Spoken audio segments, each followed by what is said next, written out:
Pemerintah bergeser libur Maulid memicu sedikit sentimen dari Muslim. Mengapa cuma libur Islam yang digeser? Padahal sebelumnya juga ada hari kejepit lainnya, namun libur tidak digeser yang alasannya untuk menghindari kerumunan. Sejak awal negeri kita merdeka, pemerintah saat itu telah meliburkan hari kelahiran Nabi atau Maulid menjadi hari libur nasional. Mungkin agar umat Islam dapat memperingati kelahiran Nabi di tanggal 12 Rabiul Awal. Tapi apa benar di tepat tanggal 12 Rabiul Awal itu kita mengadakan Maulid? Enggak juga. Seringnya kita memperingati Maulid Nabi itu beberapa hari sebelum ataupun beberapa hari setelah tanggal 12 Rabiul Awal berlalu. Tapi enggak sedikit juga yang malah memperingati Maulid Nabi setelah bulan Maulid berlalu. Tapi ini bukan menjadi soal. Sama semestinya juga kita tidak mempersoalkan jika hari libur Maulid digeser, karena ini digeser hari liburnya. Toh umumnya kita juga tidak menjadikan libur Maulid itu untuk melaksanakan peringatan Maulid tepat di tanggal 12 Rabiul Awal yang diliburkan itu. Bahkan ada juga yang enggak Maulidan ataupun anti Maulid. Sah-sah saja. Khilafiyah itu biasa. Kalau ikhtilaf diperbesar itu justru yang berbahaya.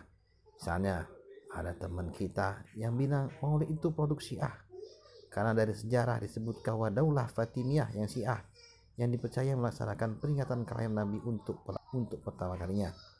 Kemudian kelompok ini juga menyeret nama Sultan Salahuddin Al-Ayyubi, seorang sultan Islam yang dibanggakan, yang mereka sebut memanfaatkan Maulid untuk menyemangati kaum muslimin yang hendak membebaskan Palestina saat itu.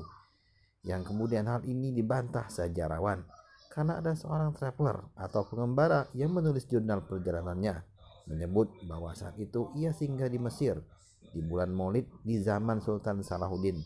Namun ia tak menemui adanya peringatan Maulid di daerah tersebut.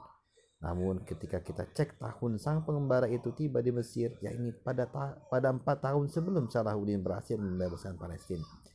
Ini bisa kita asumsikan bahwa Salahuddin mengadakan Maulid untuk menyemangati kaum muslimin itu di tahun yang sama saat hendak membebaskan Palestina. Cukup logis. Maulid umumnya diisi dengan ceramah yang bisa bertemakan sirah atau sejarah kegigihan Nabi dan para sahabat berdakwah menegakkan Islam, atau bisa juga dimanfaatkan Sultan Salahuddin dengan sejarah terkait Khalifah Umar radhiyallahu anhum dan para sahabat lainnya yang berjuang membebaskan Palestina dari Bizantium Romawi saat itu. Yang dilakukan Salahuddin terkait pelaksanaan Maulid bisa jadi kita jadikan contoh.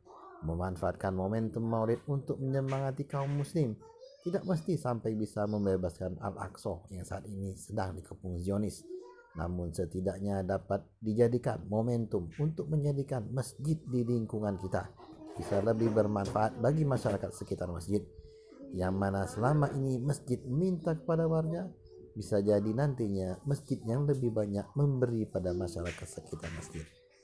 Semoga bermanfaat.